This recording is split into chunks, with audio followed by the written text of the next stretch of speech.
Okay. Should be live here in just a couple of seconds.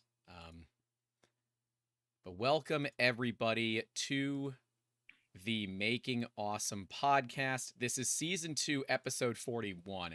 And a lot of you, the old school viewers of the channel, might know that last year for Father's Day, we had my dad on. And I think it's really cool to see how life has changed. And I somehow convinced him this year that he should come back on and talk about the craziness that has occurred and everything that has changed and what that means for your outlook on the 3D printing industry. I see we got Jimmy and Allison hanging out in the YouTube chat. We'll see what's going on over on Twitch. Twitch is normally not all that busy, but yep, nothing going on over on Twitch. Dad, why don't you tell everyone about yourself and tell us what you're up to these days? Yeah, well, it is great to be back. I think that one of the things that has changed since a year ago is after 14 and a half years, I decided to make a professional change and move from the higher education institution that I was at to take a role as the Associate Dean of Students for Housing and Res Life at Ringling College of Art and Design, which is in Sarasota, Florida. And as part of that change, have absolutely seen a big increase in my interest in 3D printing, creativity. When you have game art and illustration and some other majors as things that your students are actively involved in, I think I got a greater appreciation of everything that 3D printing can do, besides making really cool things that are all over my desk.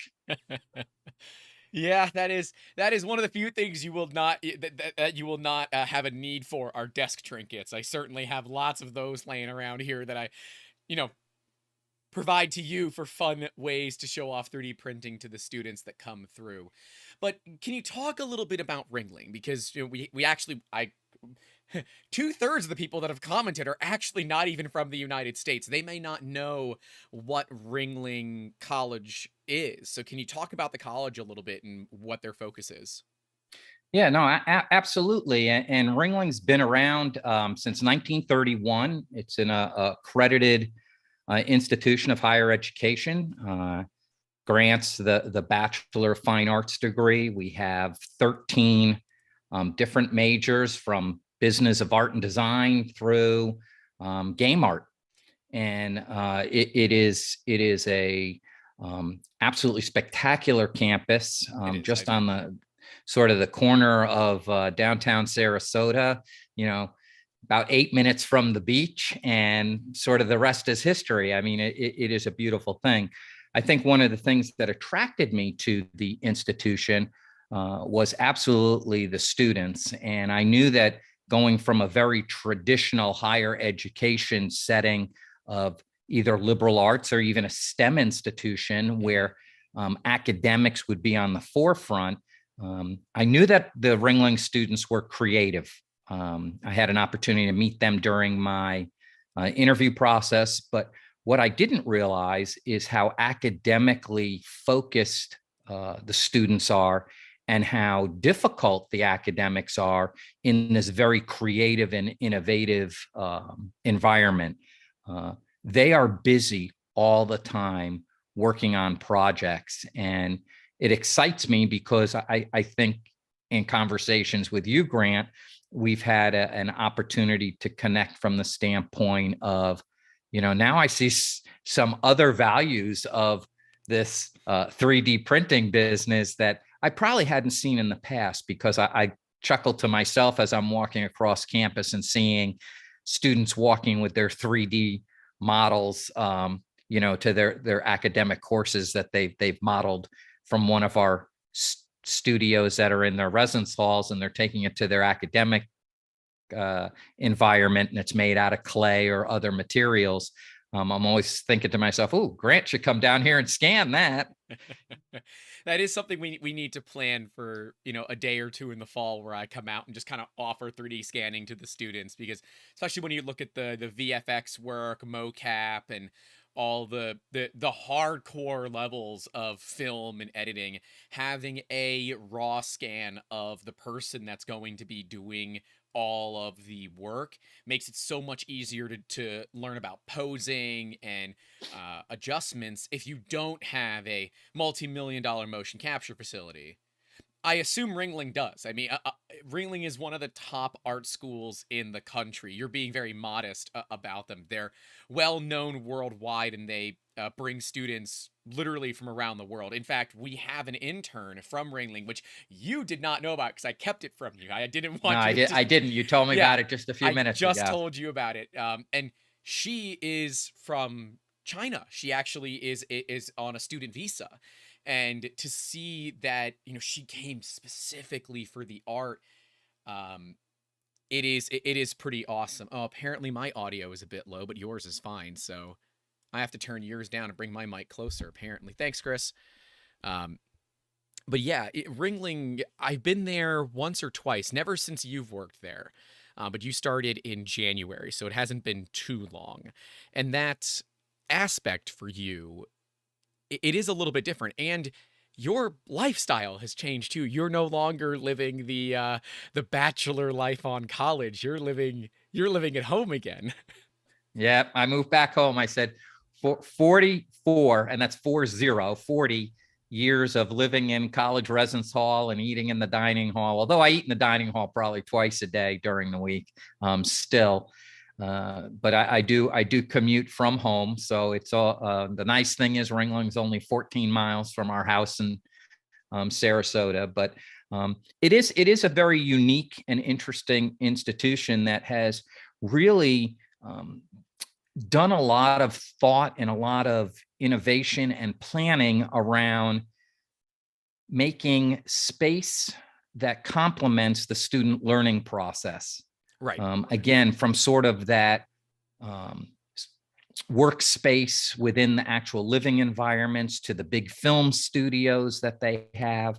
And you're absolutely right. I mean, computer animation again was ranked number one in the world, not just in the United States. And so the program does have a great international appeal. We do have a high number of international students, which also is great for all students when they come together and they can live with one another, and they have a greater appreciation for a global society, and able to then go out and get really great jobs with Pixar and Disney and Yep. Feld Entertainment. And so I think that there's some really great things that are happening with this institution. And it was truly the reason that, I decided to make this move. The students are absolutely amazing, and I just love watching their work. It's sort of like I'm amazed at some of the things that you do 3D print me. And, if I need some bracket or something, I send you a picture of it, and all of a sudden, I have a bracket that I need. But it's amazing to see the quality of their work and how much time and effort they put into making their products of high quality. And it is one of those situations where I tell people it's very similar to athletes. And if you were a star athlete in your high school, and then you go to a Division I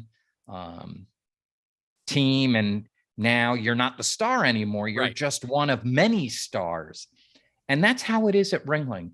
The students are that talented, and it is a talent pool that even when they get together and they do some of their group works, it is absolutely amazing. And again, I've only interacted with the students for a little over 4.5 months. I've been there for 6, and it is very forward thinking. We're always looking at ways to expand services to students, and creating both academic and living space that really complements their ability to succeed and turn their passion into a profession. And a lot of people actually might have seen a piece that came out of Ringling. It's called The Box Assassin. It went viral in kind of late 20. So it was first posted August 6th of 2020. I'm going to link it in the YouTube chat for people, but that was designed and animated by a Ringling student, Jeremy Schaefer, and has almost 20 million views on YouTube. And that was all from his training and his time at Ringling. So a lot of you have maybe seen stuff that came out of Ringling. And when you look at all the major motion picture facilities, all the major video game companies, they're hiring directly out of Ringling. And Ringling is a very, very, very difficult school to get into. So just one of those things to put out there. But the only reason I know about the Box Assassin is because when we were interviewing Margaret, I put her resume into the group Discord so the staff can look at it and give me questions. And Andrew, who's our video editor, said, "Was she involved in the Box Assassin?" I'm like, "What the hell is the Box Assassin?" And he's like, "You haven't seen this?" And he sends it to me. I'm like, "Oh yeah, okay, I have seen this. I didn't know what it was called." He's like, "Yeah, this was all done there." Oh, okay, that's kind of cool. So higher ed has kind of been your thing. I did a little blurb on you, and I said that you basically went to college and never left. You ended up finding yourself in the places of administration, student life, and assisting students. But what do you think you'd be doing differently if you hadn't taken that approach? Boy, it's really funny because I was I was telling your mom, I said, I missed the boat. I should have gone into construction and be a general contractor with the cost of housing and everything now. Yeah, no kidding. I don't know. I've never really looked back. I became an RA halfway through my freshman year as an undergraduate student, and I really fell in love with the whole concept of um, higher education and um, assisting people with their transitions and helping people through difficult times and celebrating people when they needed to be celebrated. And, maybe it's cliche-ish, but, sort of the rest was history. And it is not a profession where you make a lot of money. It's also not a profession that a lot of people want to go into because you definitely work more than 40 hours a week. And you take your work home and your phone never goes off and you're always on call. And there are some times where tragedy occurs and you have to deal with that. But I don't know if there really is something that I would do other than what I'm doing. I've always said that I would love to, I would love to retire and sit on a ride around mower and cut grass all day long, only because I enjoy doing that. And I'll even go over to your place and, cut the 2 acres. And When you used to it's live very out here, common. yeah. Now you won't. Now it's an hour-and-a-half drive to me. That is true. But yes, that was definitely incredibly valuable when I first got injured, to know that not only could I ask you to help me cut the grass, you enjoyed it, because I didn't, and I still don't because it hurts like hell. Thankfully, Amber really likes mowing the lawn as well, so works out well for me. And I think for me, you mentioned something about legacy, and of course, you and your brother Jonathan are my legacy. And so I know it's in good hands, but from a professional standpoint, I think that, I'm able to work with students one-on-one and in groups that hopefully at some point, I'll be able to do some shaping of the future. It's been a tough couple of years, these past years, I think, worldwide for COVID. And for tolerance and some other things. And I think that, we really need to challenge one another. We need to come together with one another. And this affords me an opportunity to continue to do that with college students here in the United States, whether they're domestic or international students. Yeah, that's the thing that, and how many years ago did I go to Ringling? It was like right when we started 3D Musketeers. I went down there with Phil to try and set up a way to bring in sculpting interns for people that wanted to work in ZBrush. Ultimately, we could not keep up that relationship because of the distance. The distance was complicated to drive there, relatively often to, see if there's anything that we could do to help. But now with having a second home 14 miles away, it is considerably easier. And hilariously, I've got much better equipment now than we did back then. And, the scanners, of course, have been a big push lately. And I'd like to touch on that technology aspect because Ringling is incredibly forward with technology. Where do you see this technology going in the next couple of years? Because 3D printing is of course useful, but there's still a lot of this traditional, like you said, clay sculpting and working with the hands to take a block of something and turn it into something else. Do you see 3D printing taking over that in the next few years, or do you think we're still going to maintain that old school style? Again, I would probably say it's going to sort of continue to be a collaborative type of effort. I Mm-hmm. think that there's some things that sort of, additive manufacturing, your 3D printing business really affords a flexibility that somebody might not have had in the past, because they may be designing things on the computer and then have to model it, versus they design it on the computer and then they're just printing it. So even from a time standpoint, that may be something that they can do. A person who's sculpting and working in that medium, is going to sculpt, and then they need to then figure out how do they take the clay figure, and then do they turn it into a mold somehow? Does it stay a clay figure? Those types of things. Yep. So I still think there's going to be this intersection and collaboration with it. But with that said, your industry is changing so rapidly. And I try to keep up on it, only because you talk about stuff and it goes over my head. But it's amazing just in the short span of time, and it's not short when you really look at it, but for me looking at it, is a short span of time that you've been involved in this industry, and seeing the changes to the printers. And it sort of reminds me of, I remember when the first portable calculator came out, and it was, the size of a laptop, and it add, subtracted, multiplied, and divided, and that was it. And it was like $350, and nobody could afford it. Now you give them away at a conference, and no one wants it because we have them on our cell phones. Yeah, and again, I remember getting a pager. That was like the coolest thing ever. Whoever thought I could have a cell phone? Yeah, and a cell phone that has a calculator built into it. Yeah, and a camera. That's fair. A very good camera at that. Allison Ford, she's in the YouTube comments, says that I think you get an amalgamation of traditional and the newer. Traditional should never be replaced completely. And I do agree. I think that looking at what the tech is providing is really where the value exists. So a great example, we're working with a client who lives near Ringling, unassociated with Ringling, who is a clay sculptor. And he uses oil clay. And for those that don't know, oil clay never dries because it's got oil in it.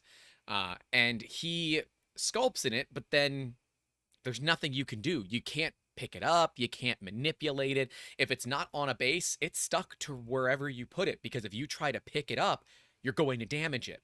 So he had us come out and scan one of his models, and then we're going to 3D print it, and that will give him a physical representation of the sculpture that he did that he will be able to have forever, or, reasonably forever. And the goal is to do all of his sculpture pieces. He's got quite a few of them. And it was a test of the scanners and everything like that. But that to me is a great intersection. And I think really the big miss for me for the traditional versus digital is that there's no good system to sculpt in VR. Because I think that's the big thing that traditional sculptors prefer over doing something digitally. They can feel it, right? You're able to touch something. You're not just using a pen on a tablet. It's not a Wacom. Wacom doesn't make clay. And if they do start making clay, you heard it here first, and I want a royalty. Uh, but there isn't, and yes, there are some systems out there that are haptic controlled, but it's not the way that traditional sculpting works. And I think that is really, if we can deal with that intersection and work on that particular part, I think we'll see a lot of people that are more traditional transferring over to digital, and the digital people having a skill that is transferable into the physical world. That to me is what's important, is having that subsector. Because if I've learned anything over these past now 10 years, is if you just do one thing really well, you've kind of pigeonholed yourself into doing just one thing really well. And if for some reason that thing is not desirable anymore, you have a problem.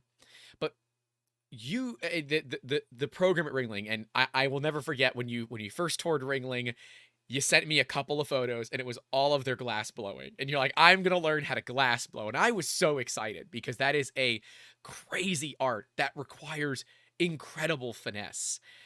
And that's amazing to me that that is offered as a service to students. One, because they're teenagers and young 20 somethings that are being trusted with furnaces that will just melt humans, and they do great things with it, versus like big colleges that would just have kids throwing random crap into it just to see if it melts. Ringling is providing those opportunities that other schools just don't. And I think that's really cool, because I've kind of grown up on colleges myself. It's kind of seen a little bit of what's out there, right? The other colleges that we've lived on never had these kind of amenities for schools, or for their students. But you're also kind of known for bringing in some of the state-of-the-art amenities. At your previous institution, you brought in, the TV show Tanked, and you had a big fish tank put in with a relaxation room that is now an esports room, and an arcade that's all free to play for students, because student life matters so much. Looking at what Ringling provides, what are you excited to do in these next few years that really starts to push the levels of not only student life, but technology? Yeah, and technology is real important for our students. And, you have to start sort of with the infrastructure and make sure all the high speed connections are there, and you have all the good streaming platforms, as well as the equipment. But again, it's sort of mirroring what I had previously stated about, the form and function. And so, in our current student housing, there's paint booths with the big Wait. vents. In the student housing, there are spray booths. Yes. No kidding. With the big vents that vent outside, and so they can work on their projects and use spray paint and do all those kind of things. And large workrooms. We are in the process right now of designing and figuring out not only location, but the design of our next student housing, which will open in fall of 25. So that's going to have a 3D printing room in it, right? It may. It may. But, again, as I said, sort of these past 2 years with COVID, and it made everybody scramble. And I wasn't at Ringling during, right. Sort of those 2 years. I was at a different institution, and they were able to pivot and do really amazing things as well. But Ringling even went as far as putting computer workstations in all student housing rooms, so that the students that were living there had this high tech ability to continue on with their classes that maybe their laptop might not have had the sufficient power or memory to do that. So they were able to pivot that way. So that's always in the mix. One of the things that I also want to make sure is that we balance the opportunities for students to develop in other areas other than their academics, and complement that, and get them truly looking at what's best for the whole person. Mental health concerns are on the rise throughout higher education, whether it's in the traditional United States system or overseas. And so, individuals have to have outlets have to improve opportunities for recreation, have to improve opportunities for spirituality, have to improve opportunities for connections and meaningful connections with one another. So we're going to look at doing some of that as well. But there will absolutely be large group space and study space that students can deal with. We're talking about, should we have single bedrooms with single bathrooms so that people can have their privacy when they want to have their privacy, and then have work space where they can do group work, or just lay things out where there's enough space to lay out some of the things that they're doing. So it will be a very interesting process. We're right at the beginning of it. So we will definitely bring in some brand new things that Ringling has never seen. That is your again, MO. like you said, I sort of have to top what I did before. Yeah. But it's not about topping. It's about really what can we bring in that's going to make the most impact on creating well-rounded individuals when they graduate in 4 years from Ringling. I laugh. You were talking about the student, you're bringing in workstations into student housing. So the intern that's with us, I don't know if she's in student housing, but she has a laptop, and she said they just shut down the render farm. So any amount of rendering that you need from me, it's going to have to be on one of your computers, because I don't have a very big dedicated graphics card on my laptop, and I don't have access to the render farm anymore. And it just kind of hit me like, wait a minute, you have access to a render farm during this? She's like, yeah, of course we do. I'm in the film animation. If we didn't have a render farm, we would have such a high air conditioning bill in the residence halls that they wouldn't have on campus housing because of the heat. I guess Ringling has render engines that are available to students to use. And that was just hilarious, because I've never been involved with a school that has this kind of amenity for students. So to see that availability, and then for them to say, okay, now we have to look at doing it differently. And she came up with a really cool idea of how we can not render something out completely until we know we're 100% ready. And then she'll just remote into my PC and use my graphics card that can handle the horsepower that's needed. But she said, yeah, imagine an animation, because I gave her this kind of complicated animation that I wanted. She said, just understand, you have like a 9-second animation that is 30 frames per second. So, do that math. It's like 270 frames or something like that. And each of those frames is going to take a day and a half on my current computer to render. Good luck. So that is 1 year of render time, effectively. And render farms make that valuable, and that allows the students to quickly move things. And that's why I would love to see more additive manufacturing, because then you do get that amalgamation of the traditional, to the kind of new age, if you will. Does Ringling do anything with 3D scanning? Because that's something that I've never been able to get an answer. I wish I had the definitive answer for that one. I would say they do not, only because in talking to some of the students as they come into my office or something, and they start to play with one of the 3D things on my desk, and your business comes up, they're like, oh my gosh, maybe I could get them to scan something for me, type of thing. So, again, I don't know for sure, but I think that institutions across the country you're going to see more and more come up with additive manufacturing majors or minors, and they're absolutely going to have the facilities, like you said, to support those types of things. And again, depending on what that is, that's no different than an institution that has a great criminal justice program has crime scene labs. That's fair. St. Leo had one of those, or previous institution, sorry, had one of those. Yeah, it's that's a fun one, the crime scene labs. Okay, so I've been an entrepreneur for a while. What was your first reaction to when I said I wanted to open my own business? My first reaction was, oh my God, he's never going to get off the payroll. my reaction, I hope has been one that has been supportive of not only what you've wanted to do, but what your brother has wanted to do.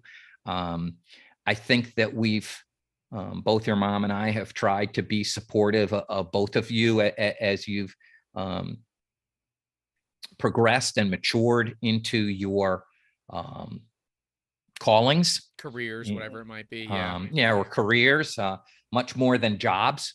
Yeah. And so while I appreciate that, I think that, there's the things where, at least the bills are being paid. So there's not much that I need to be involved in that.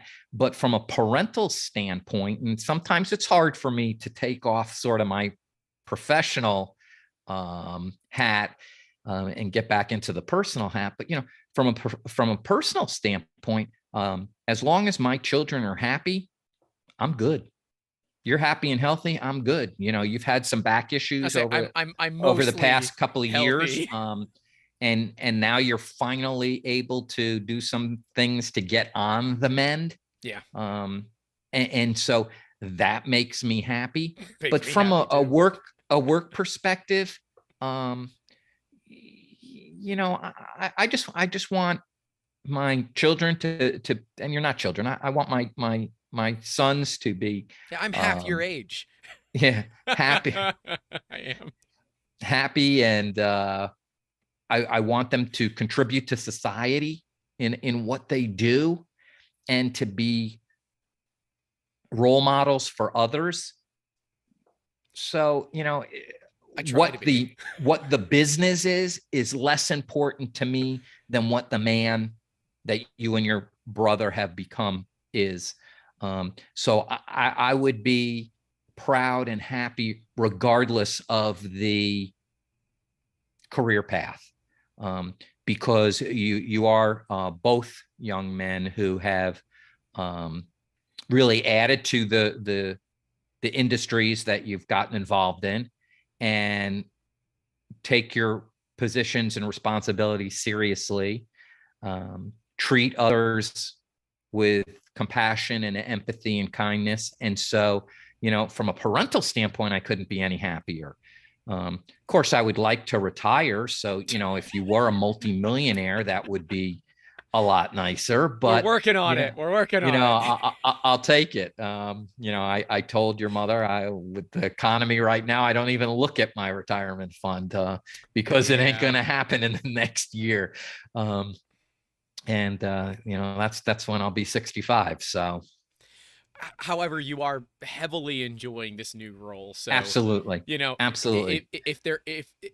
If there is an upside to not being able to retire at 65, it's that you do really love what you're doing, and you've kind of dedicated your life to it. Yeah. Great institution, great students, and great colleagues. So, it is sort of the trifecta right now. And again, it's I enjoy the opportunity to really assist our younger population in hopefully making good decisions. Right. It's a little hard at, like I said, I'll be 65. It's a little hard to turn around and say, oh yeah, I'm your Ringling dad. I'm the Ringling granddad, I think now. But I want to hold students accountable, and I want to make sure that they're making good decisions. And I think that, until I don't have anything more to offer and it isn't an enjoyable experience, I'm going to keep working. Yeah, I have a feeling that your idea of retiring at 65, regardless of the economy, was never going to happen because you love what you do. You're probably right. Yeah, no, I know I'm right. So a year ago, right, we had you on, and the channel had barely surpassed 1,000 subscribers, and we were still working toward our 4,000 watch hours to get monetization on YouTube.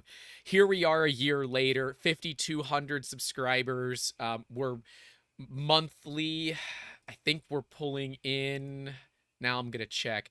Yeah, so monthly we're pulling in about 3,400 watch hours. So, it, for those that don't know, we got monetized in August of 21. Even though we surpassed our 1,000 subscribers in May 29th of 21 is when we surpassed 1,000 subs. Um, so it took us that long to obtain 4,000 watch hours. Now we're doing it basically monthly. Um, how do you feel about your son also being a YouTuber? Well, you know, I'm I not had making any money always, doing it, but yeah, no, we had always said that you and your brother should probably should become lawyers and open up a law firm, because you had enough experience bickering it's and true. negotiating as you were growing up. But I think that's just what siblings do. And, you know, I think that I would have never thought that YouTube and the videos would catch on the way that they have and continue to do.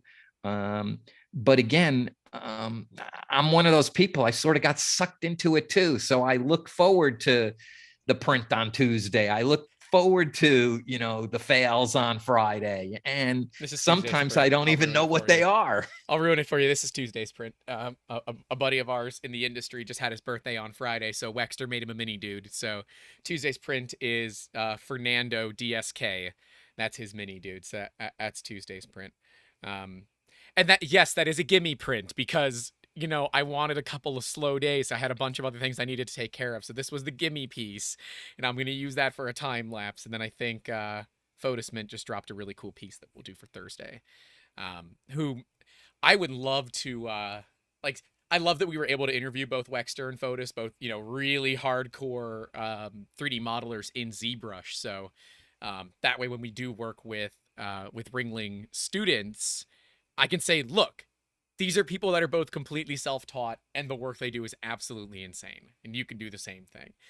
So it is really cool to see that change. But I mean, to me, the most proud for me was when I had the opportunity to interview Sanjay, right? That's the thing I never thought we would ever have. And, you know, we were the last, I was the last person to officially interview him before his passing. And that was really different. And some of the fun things that we've been, you know, able to do since then. We've got a big printer that we have to do an unboxing for. And I just got my first like influencer care package, I guess.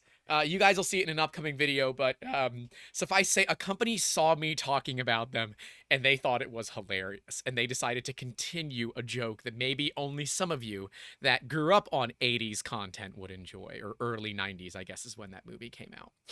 Um, but yeah, I didn't think that I would be here either.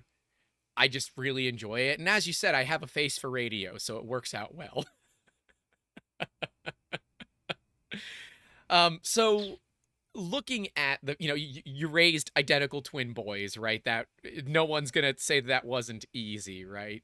It was, or that was easy, excuse me. It was very, very complicated, but you've likely learned some things along the way as well. So what have been some things that you've learned from my brother and I? And for those that are wondering why I'm asking these questions, Simona, who's one of our copywriters, put together a bunch of questions, and she wrote them in the third person.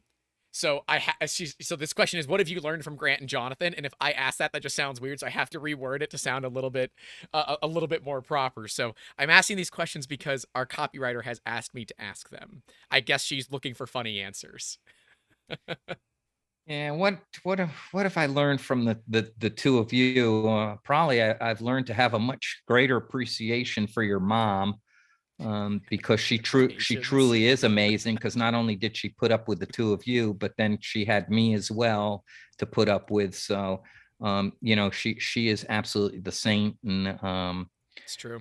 I had to follow her lead, and she was always right. It's true. uh, but you know, I think one of the things that Blink twice if she's behind you. no, yeah, she's not, she's not even in the room.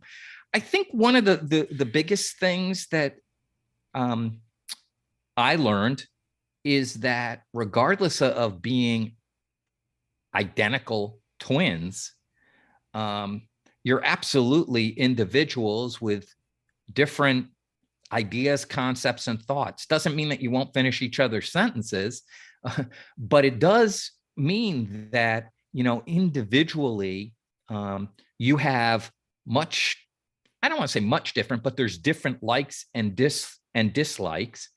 And that as individuals, you've made your mark on society and us that we're extremely proud of. I am, but I think, again, I think that a lot of times, parents of multiples have, they either view it as a group or they view it as individuals, and there's no meshing in between. And maybe it's sort of like the question with 3D printing and traditional art forms and those types of things. But it's great to see my sons being able to be in separate relationships, separate industries and positions. And while there may be some overlap with technology type of things, Yeah. but again, I think it's that individuality that makes it such a neat thing.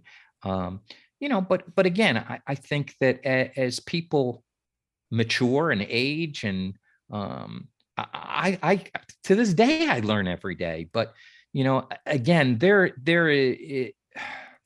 I was sort of secondary in the relationship from the family and setting the guidelines and everything else, because mom sort of had it right the whole way. And there's sometimes where maybe I let my own frustration, get in the way, and feel that I might have let myself down or let you down as my sons with something because I was busy or something else. But she would always make sure that the family was on track. And again, that's no monumental feast with two pains in the ass like us. Yes. Well, and I'll say it for you. And again, she always reminds me of the different stories, and I laughed about the time where you all were in a school in Winter Park, Florida, when I was working for an institution over there, and you were like in kindergarten. It was pre-K or kindergarten. I mean, that's how long ago it was. And there's really two stories, and one of them was, we came to pick you up, and the teacher was like, "You're never going to understand what happened today."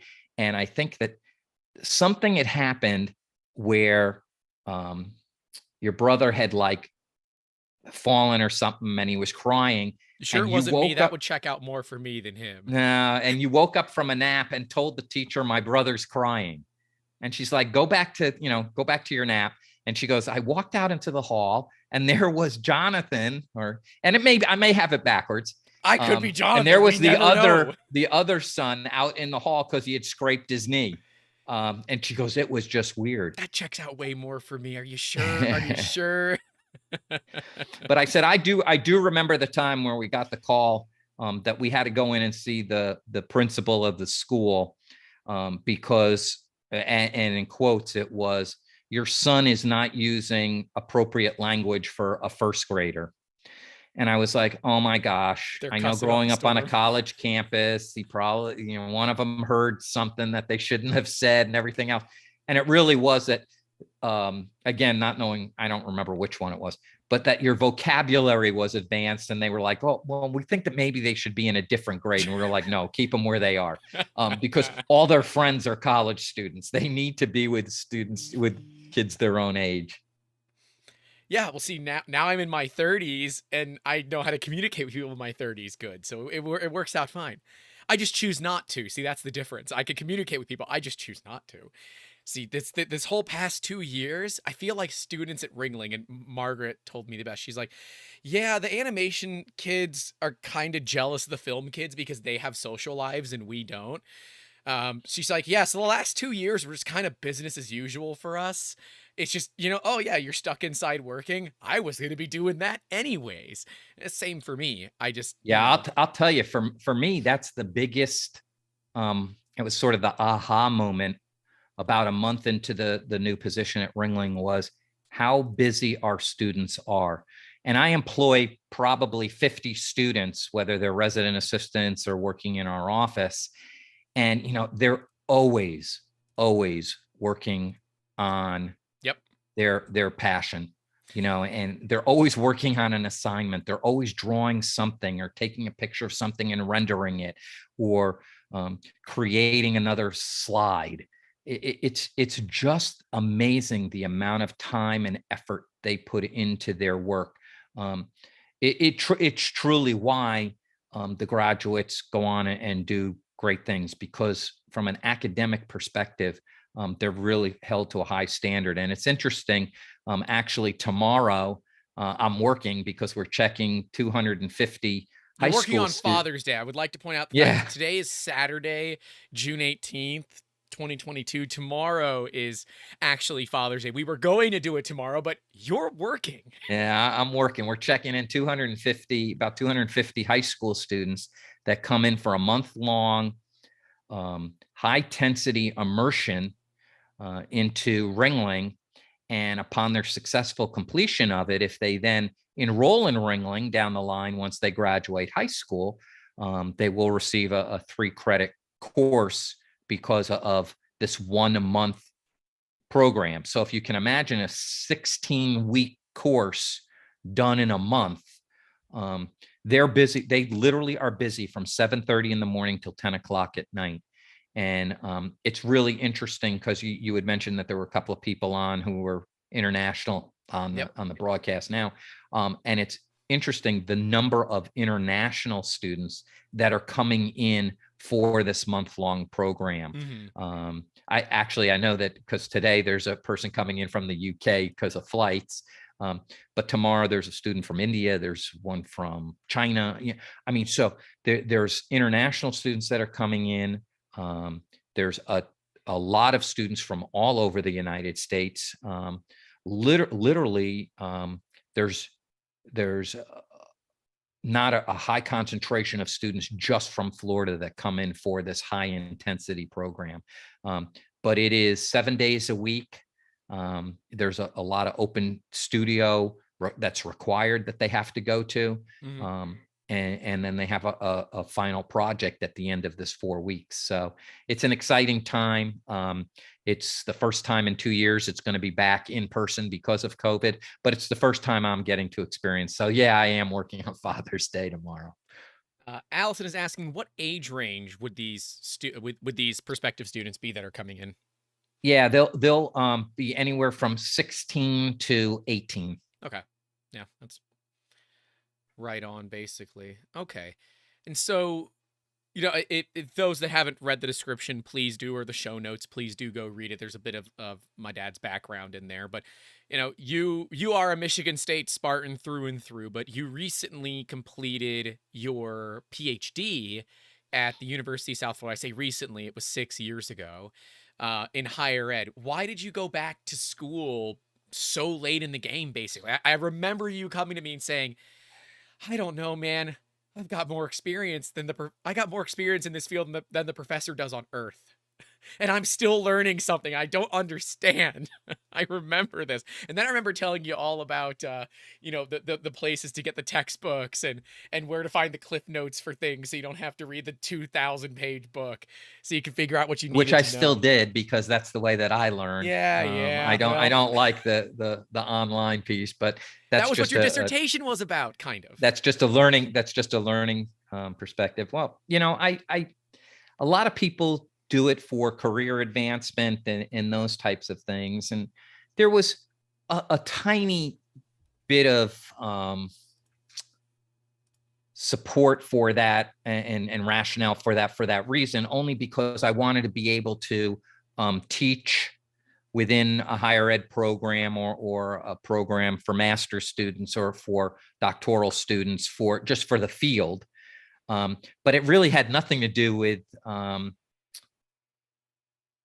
for a promotion or a different role in my professional life. Actually, the rationale and what I even wrote in my essay, my entrance essay, was that both my brother and I were sort of first gen college students, and we both had gotten our masters. And prior to his death, I mean, he was 11 years older than me, so I was always the little brother.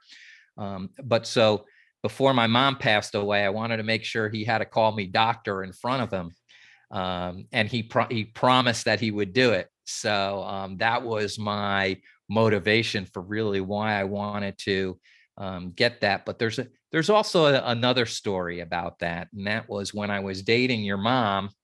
And I know you can't see him behind my glasses. I do have, hazel blue eyes. And her mom had always said that she wanted one of her children to marry a blue-eyed doctor. And so I'd always heard that and everything else. And my response usually would be, it's not my fault that your brothers and sisters screwed up and didn't marry a doctor. But so that was the other piece that was there. So it was sort of, killing two birds with one stone. And the funny story was, but by the time in 2016, when I did get my doctorate, my brother had to call me doctor in front of our mother. She was also unfortunately had some dementia. So every time he saw her or I saw her, he had to do it because she just didn't remember. So it really was a great rationale and a reason for getting your doctorate. And I would strongly encourage people to do it. I think there's better reasons to do it. But I think in this day and age, if you're going to want to have a career in higher education, it really is an important piece of the puzzle. Yeah, it definitely is. It really teaches you to go in depth. And as you said, my dissertation was on disruptive students in the online environment and faculty perceptions of that. And so hopefully it has started, again, because of COVID and other things, the online educational environment sort of blew up and became very popular. So hopefully it will be a foundational study that others can really utilize in gathering reasons, that would help up front to decrease the number of disruptions that occur in that environment. I mean, that was literally what your dissertation was about, was dealing with those online disruptions. And hilariously, that could not be more accurate. We had no idea what was coming, and that dissertation was freaking right on the money. And that I was that inspired like by some of my dealings in online classes and seeing what it was like to have online. I think from both of you, from you and your brother, and in fact, talking about, are there ways that students are creating or faculty are, and some of it is there classroom management techniques from the traditional classroom that work in the online environment versus are there specialized classroom management techniques that have to occur in the online environment to minimize the disruptions. And when I talk about disruptions, it's not cheating. It's, the people that are responding to discussion board posts with nonsense just so that they can hear themselves spout. Well, no, sort of it was nonsense. required that you had to reply to two people as part of the discussion board. In no way, shape, or form did it say that those replies had to be relevant or valuable or in any way, shape, or form, recognizable. Yeah. Or great point, Grant. Yeah. And that was your response. Yeah, the online has some room to grow, but I think a lot of schools well, I'll tell you, it is a really it's sort of almost the same argument as sort of work from home. Yeah. For some people it works really, it's great, and they thrive in that environment, and they can be very productive. For others, they have to be in that work setting with a team and I can't and imagine you colleagues. doing student life from home. I It's don't think hard. that We works did very it. well from home. We did it, and and at my former institution that had a large online population. I mean, we had online student organizations and those types of things. It's not impossible.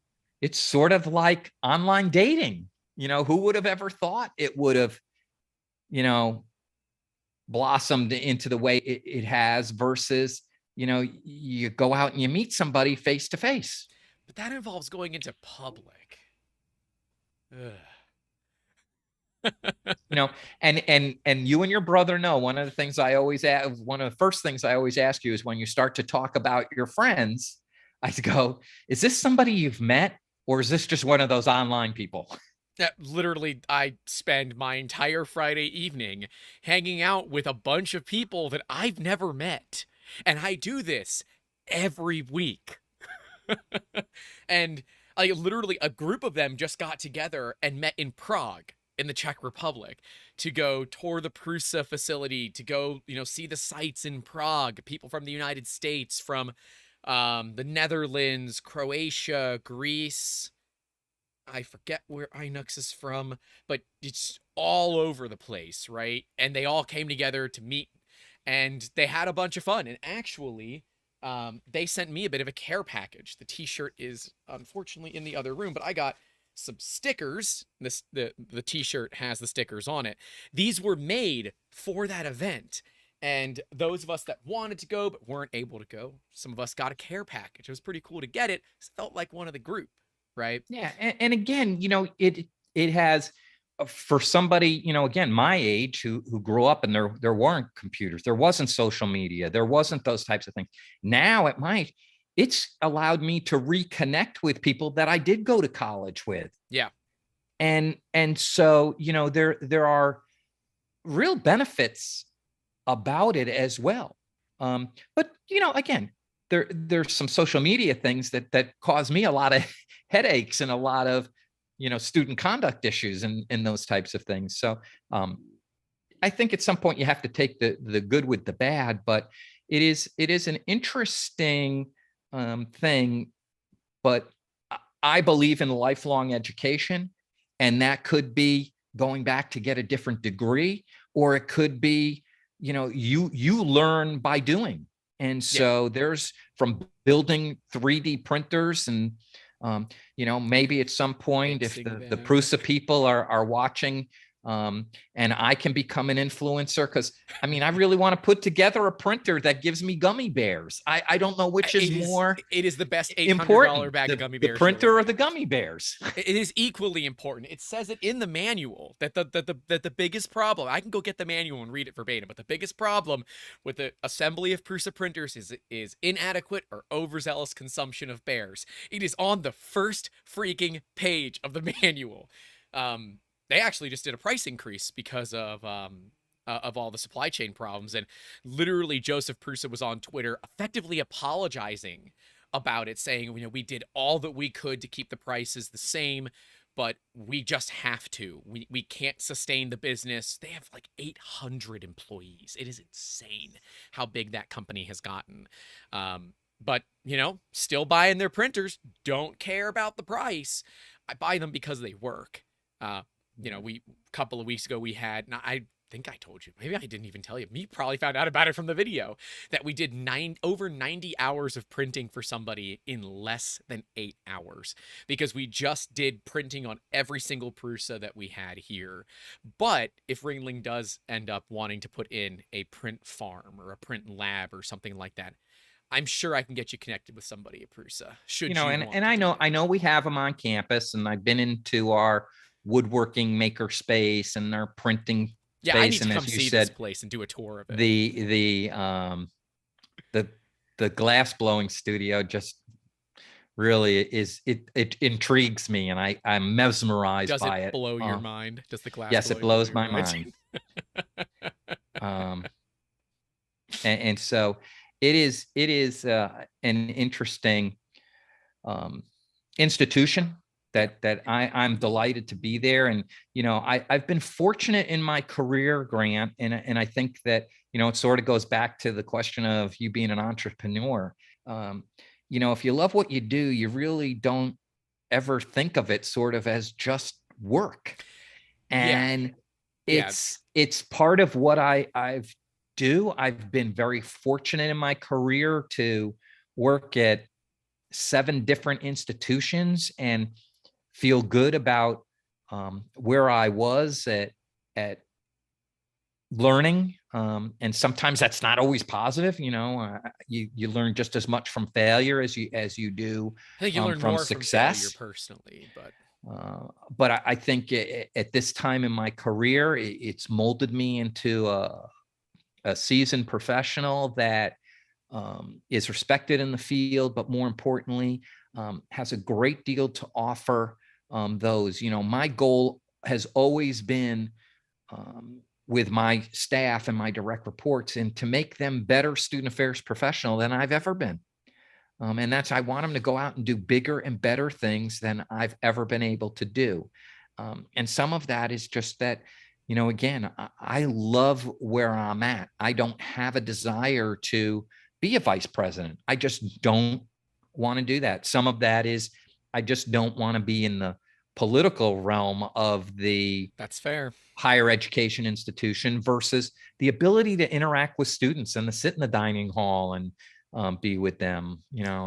I'm literally so excited that we're going to open up a brand new dining facility in January, just because it will give a venue that will make people really want to be there. And if you've ever go over to people's house for a party or for, Thanksgiving or some type of event, folks hang out in the kitchen. I like how you started with party and then you realize that the bulk of people that watch this channel are introverts and don't go to parties. So I appreciate that correction. Well, Then you a said party could be 2 or 3 events. people. It doesn't need to be, No, 100 people. Two's company, three's a crowd, from my understanding of cultural history, right? Well, I am an introvert. My Myers-Briggs, I'm a INTJ for anybody that has the Myers-Briggs background. But, again, being introverted doesn't mean you can't be obnoxious. Being People introverted know that by this channel.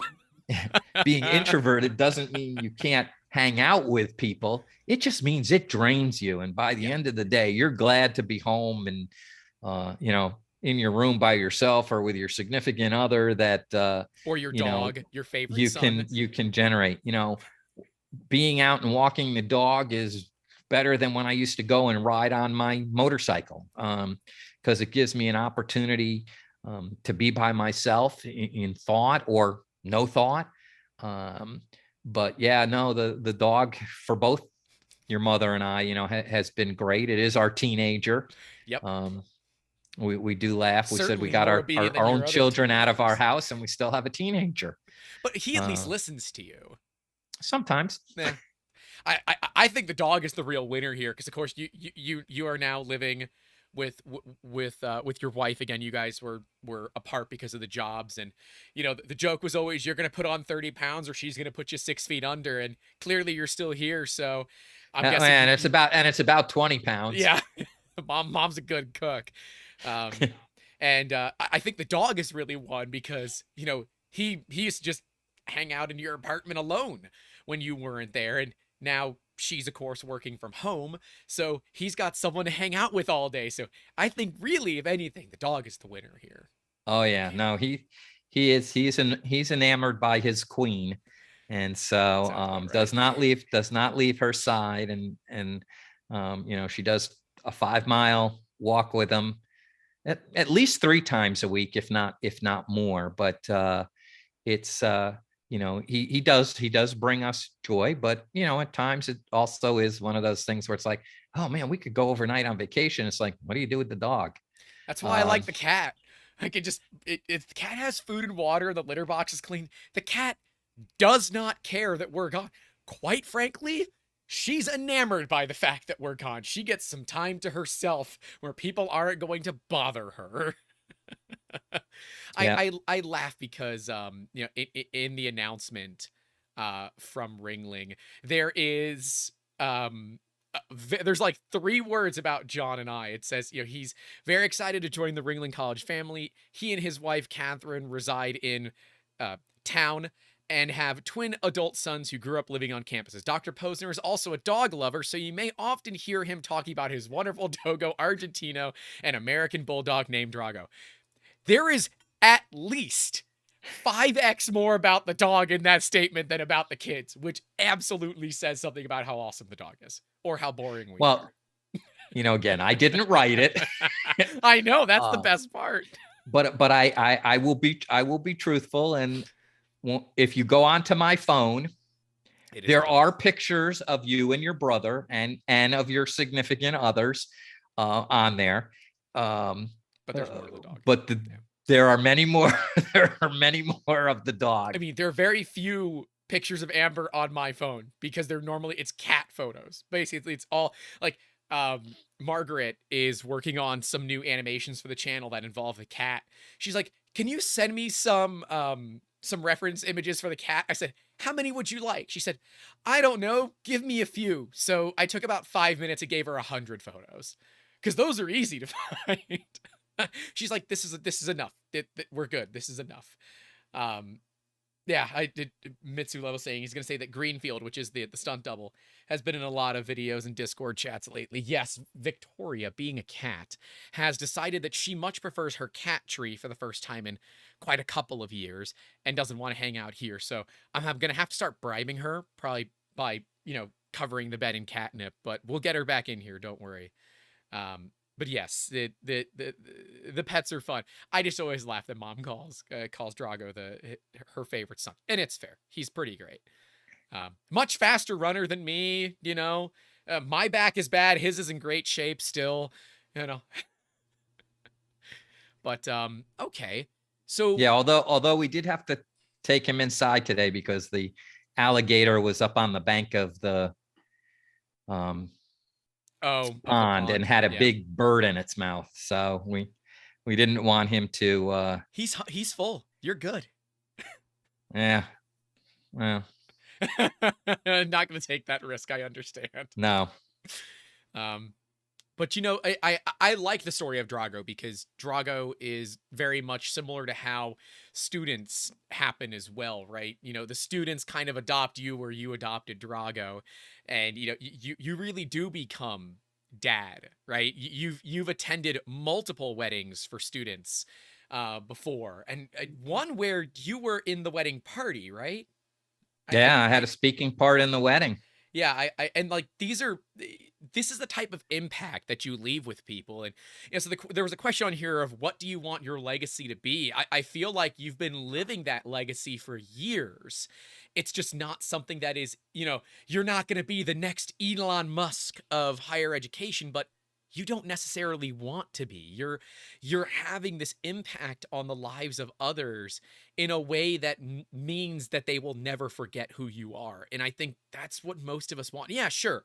Filthy rich, absolutely. But being able to leave a positive impact on those that we meet every day is something that many of us strive to do. And I think that you've kind of hit that mark. I think you've been hitting it for quite a few years since as far as my memory and again, I'm in a profession that, unlike 3D printing, where you have a product at the end of the print, often you don't know whether or not you've had an impact. But if you get to be, I like seasoned rather than old.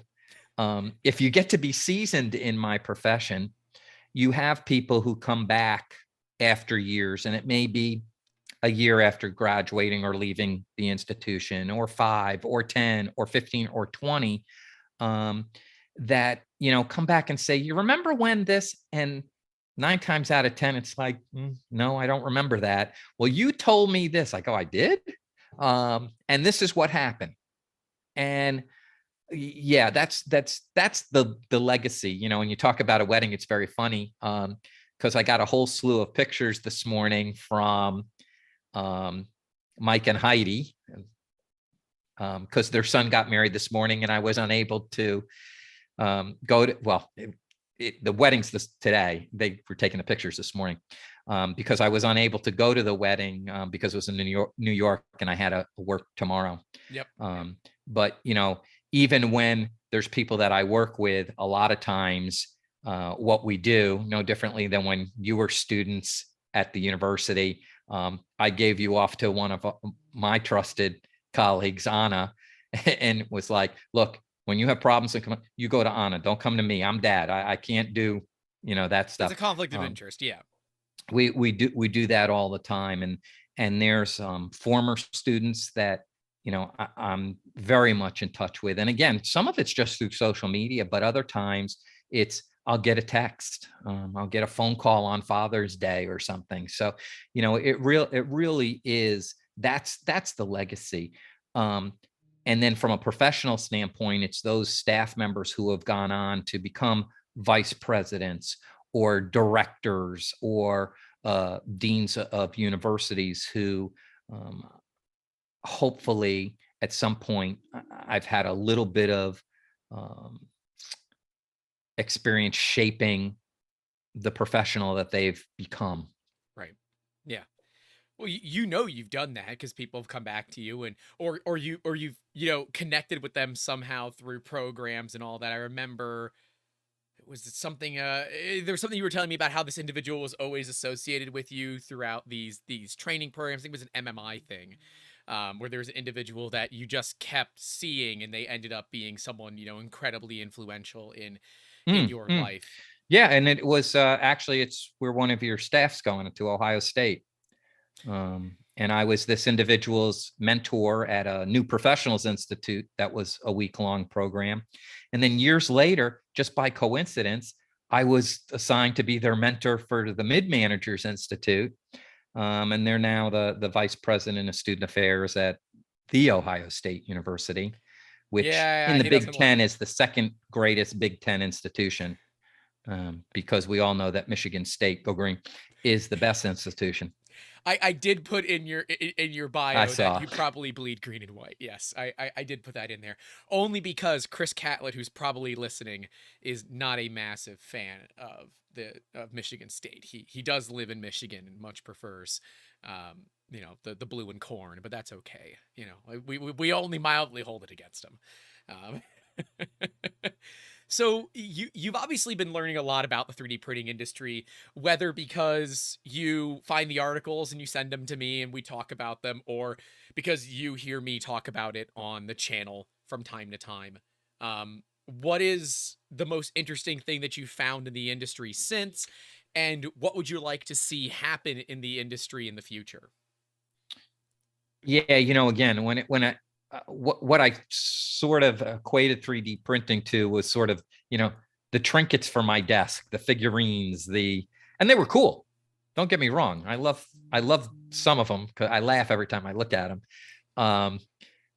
But it was more of how practical applications have come to be over the course of, it's about 10 years now that you've been involved in it.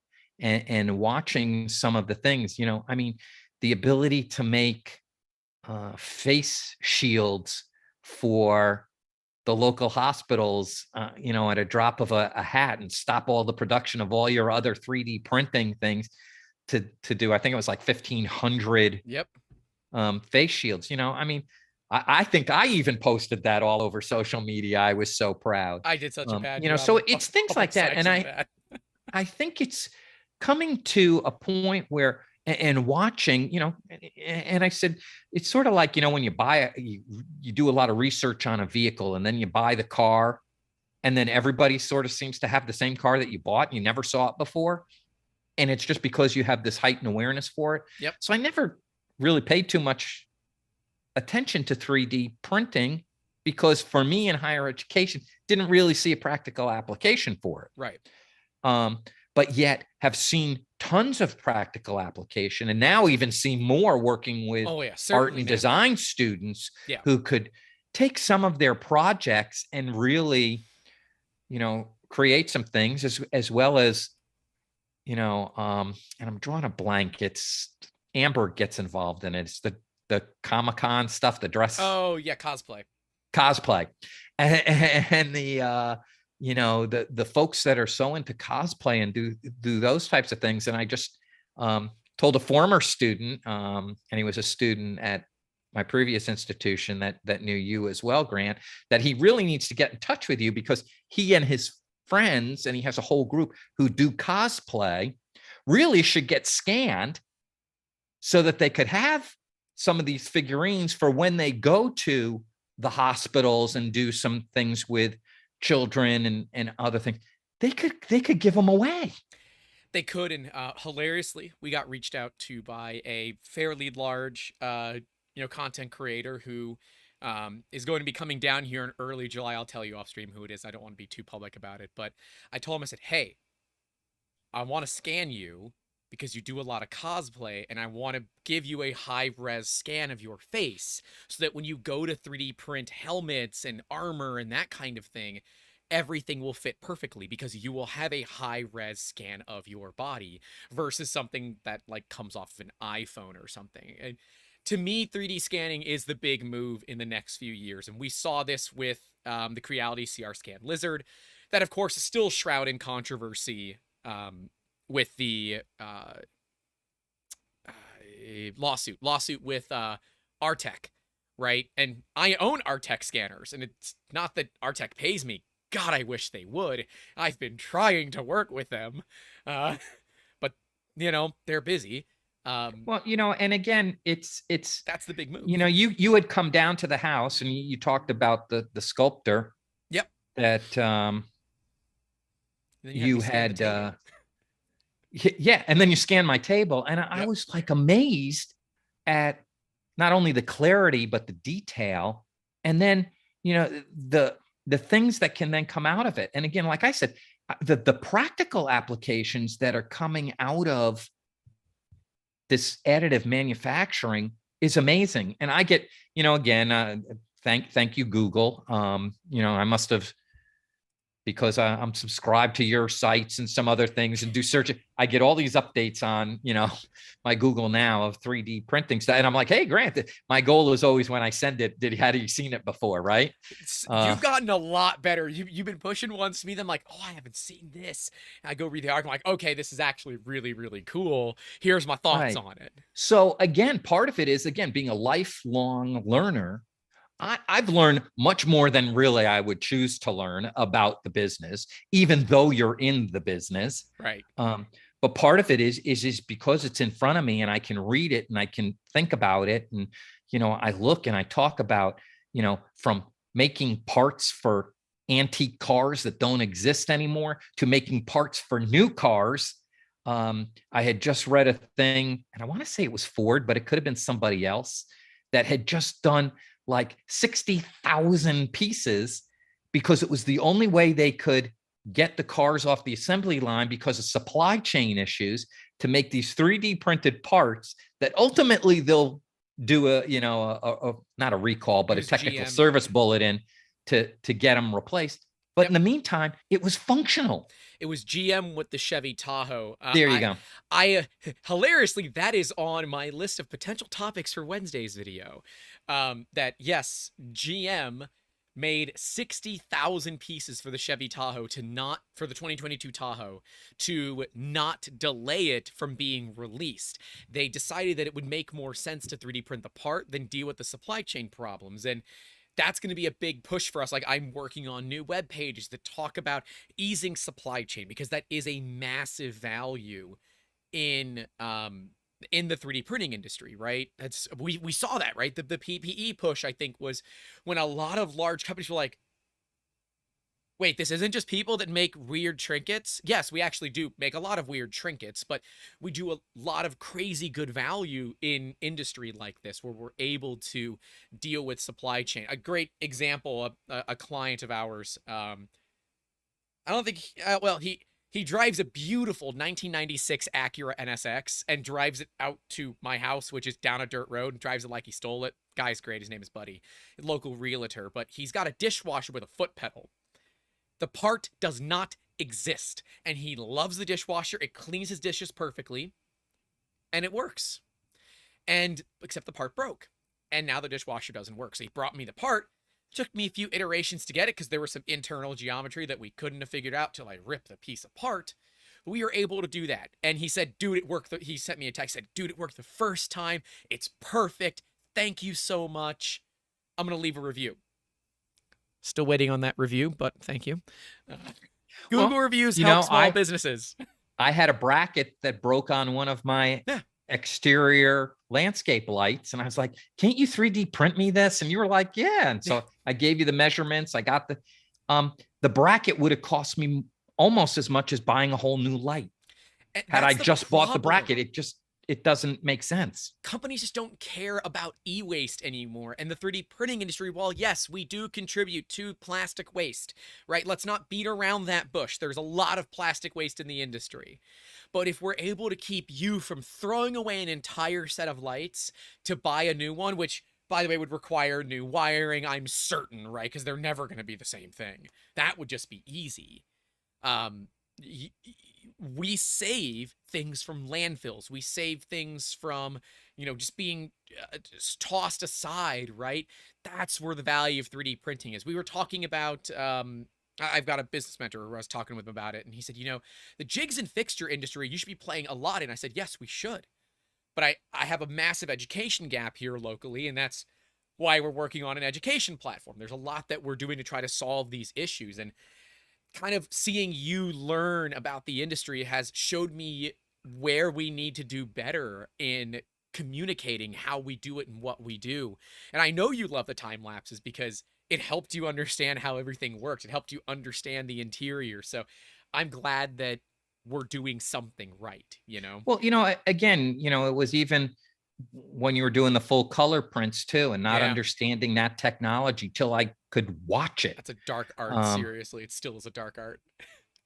And resin printing, for instance, and an understanding, because it doesn't print the same way as it's upside down. Your printers behind you print. And I just couldn't wrap my head around it till I literally saw you do it. And then I was like, now what do you stick it in after you're done with it, and alcohol, all your curing processes and all those types of things. So it really was a maze. So I am one of those people that are fascinated sort of by the unboxing things that you do. I didn't know that it had to have the fire safe thing, because otherwise they can catch on fire type of thing. And thermal runaway. What nozzle's better? Nozzle's a nozzle to me. Speaking of, nobody knows this yet, but I know they just messaged me, and I know that they're here. Hi, Filament Stories. I know you're listening.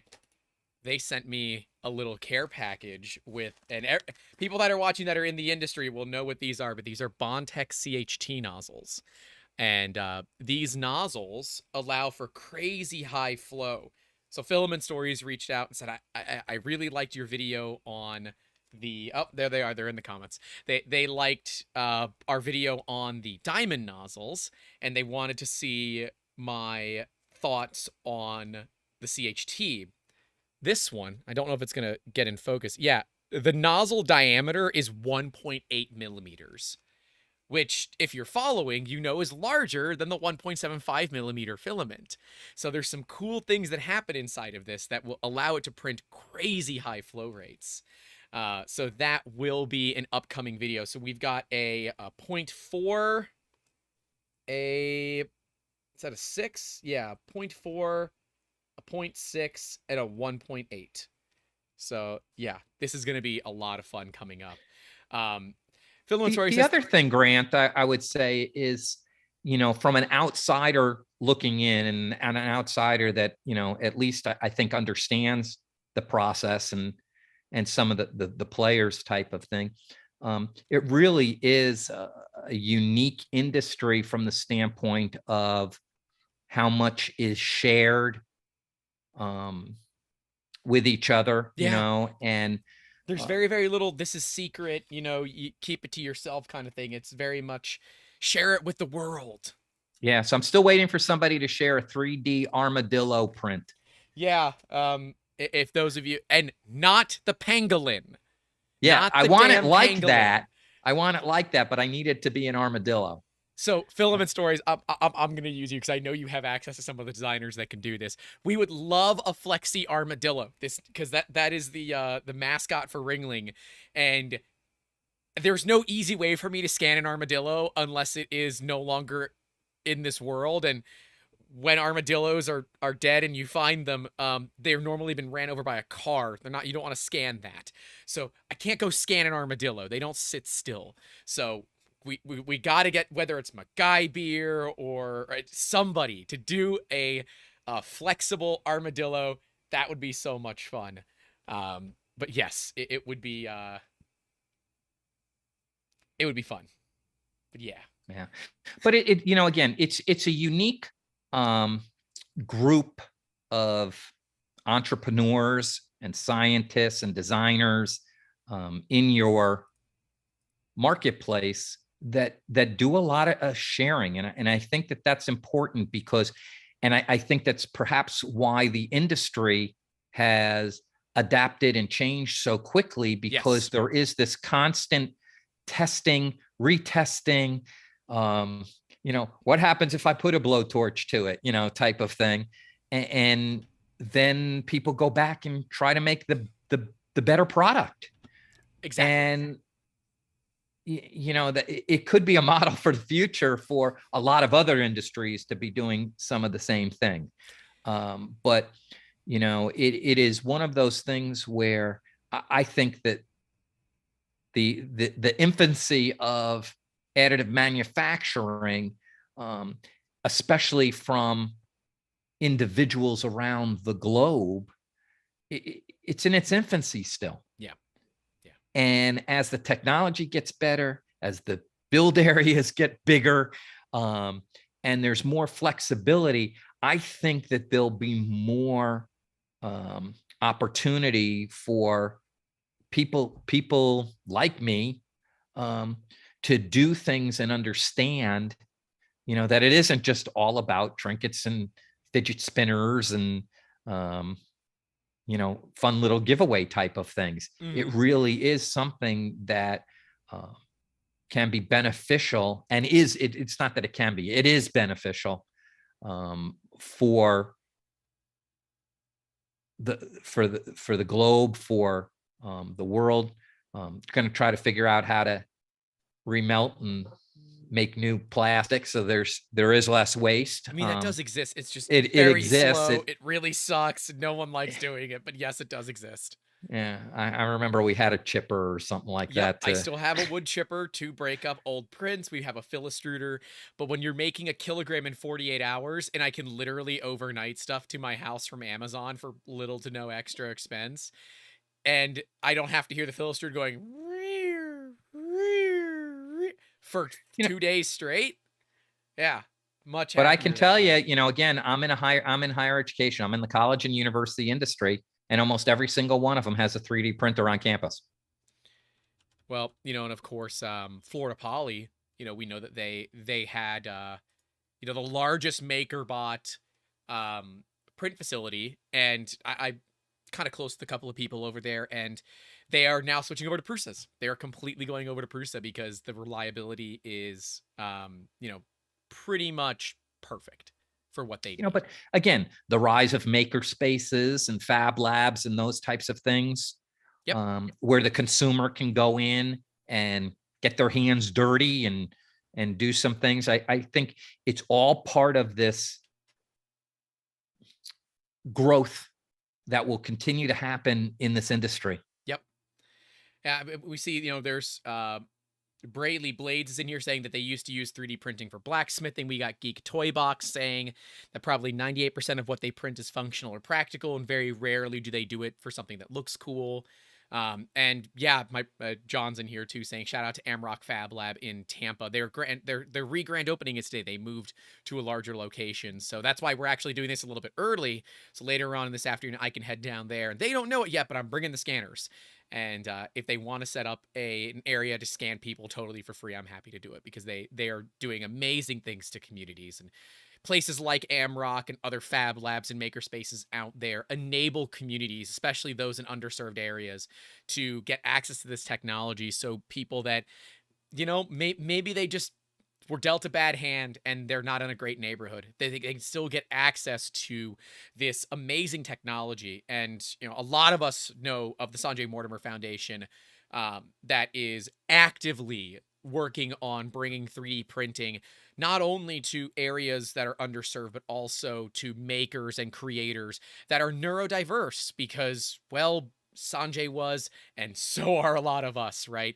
I joke, but I'm quite serious in the fact that a prerequisite to be a maker is a very adequate level of ADHD. If you don't have 18 projects that you refuse to ever acknowledge their existence because you started them and didn't finish them, then you're not a maker, right? Like that's just part and parcel. And I know Filament Stories is the exception to the rule. They are very well organized, but a lot of us are very much in that ADHD world, and I think 3D printing really does help bring a lot of that together. But yeah, Dad, thank you so much for coming out. I appreciate it. Do you have any advice for those out there that are, looking to do a career shift? Because you made a pretty big move at 15 years in one position to go somewhere else. What are some of those advice that some of that sage dad advice for those? Um, I think that you got to do your homework, Mm-hmm. and it's not always about the money.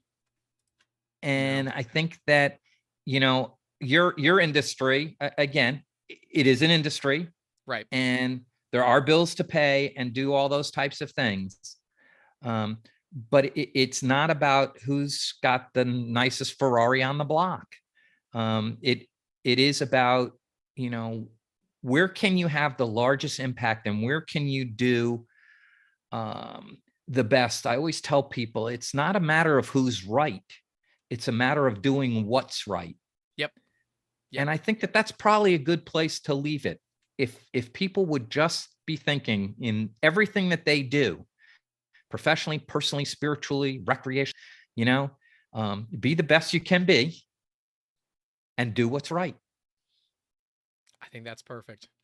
Dad, thank you so much for hanging out. I want to make this a yearly thing. Hopefully next year I have considerably shorter hair, so that would be nice. Last year I had much shorter hair than I do now, but we're Hopefully hoping next year I'll have a better webcam. yeah, well, we'll make that happen. You got a good mic this year, right? So next year we're gonna have you with a good camera. But seriously, thank you so much for spending the middle of your Saturday with us, the one day this week that you get off to spend some time. So yes, thank you so much. Anytime. There's nothing more important than you and your brother. And of You know course, that. happy early Father's Day. Thank you. You have to know the outro at this point, right? What's that? You know my outro, right? Oh, I'm not doing it. Oh, come on, you gotta do it. No, that's Fine. all you. Fine. Well, this has been season 2, episode 41 of the Making Awesome podcast with my dad, Dr. Kenneth Posner. Remember, everyone, to stay safe out there. Don't forget to call your loved ones. And as always, keep making awesome. Have a good one.